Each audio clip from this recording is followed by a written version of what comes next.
தமிழ்நாட்டில் என்ன நடக்கிறது என்று தெரியாமல் அமித்ஷா பேசியிருப்பதாக முதலமைச்சர் ஸ்டாலின் கண்டனம் தெரிவித்துள்ளார். திண்டுக்கல் மாவட்டத்தில் 337 கோடியே 84 லட்சம் ரூபாய் செலவில் முடிவுற்ற பணிகளை திறந்து வைத்த முதலமைச்சர் ஸ்டாலின் 174 கோடி ரூபாய் மதிப்பிலான புதிய திட்டங்களுக்கும் அடிக்கல் நாட்டினார். இதேபோல் 1082 கோடி ரூபாய் மதிப்பிலான அரசு நலத்திட்டங்களை வழங்கி உரையாற்றிய முதலமைச்சர் ஸ்டாலின் தமிழ்நாட்டில் என்ன நடக்கிறது என்று தெரியாமல் அமித்ஷா பேசியிருப்பதாக கண்டனம் தெரிவித்தார். அவர் அமித்ஷாவா அவதூறு ஷாவா என்றும் கேள்வி எழுப்பினார். நம்ம விடியல் ஆட்சியில் ஏதாவது ஒரு திட்டத்தில் எப்படியாவது எல்லாருக்கும் பயன் கிடைச்சிடுது.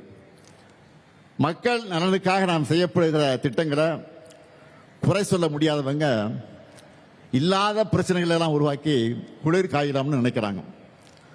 அண்மையில் மாண்புமிகு ஒன்றிய உள்துறை அமைச்சர் அமித்ஷா அவர்கள் தமிழ்நாட்டுக்கு வந்தார். செய்திகள்லாம் பார்த்துருப்பீங்க, அவர் பேசுனதெல்லாம் பார்த்துருப்பீங்க. அவர் அமித்ஷாவா இல்லை அவதூறு ஷாவான்னு டவுட் வருது.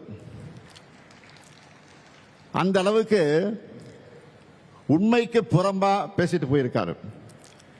தமிழ்நாட்டில் இந்து சமய நம்பிக்கைகள் வழிபாட்டு உரிமைகளுக்கு முடிவு கட்டும் வகையில் நம்முடைய தமிழ்நாடு செயல்படுதுன்னு அமித்ஷா அவர்கள் பேசிட்டு போயிருக்காரு.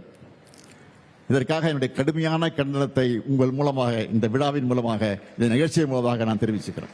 1,25,00,000 மனங்களை வென்ற தந்தி டிவி யூடியூப் சேனல். தவிர்க்க முடியாத தம்ப்நெயில்ஸ், கலக்கலான கான்டென்ட்ஸ். நீங்களும் இந்த குடும்பத்தில் இணைய இப்பவே சப்ஸ்கிரைப் பண்ணுங்க. அசுரபலம் கொண்ட எங்கள் டிஜிட்டல் கரங்களில் உங்கள் விளம்பரங்களை சேர்க்க வாட்ஸ்அப் பண்ணுங்க 8939883838. Email advtthanditv@dttv.in.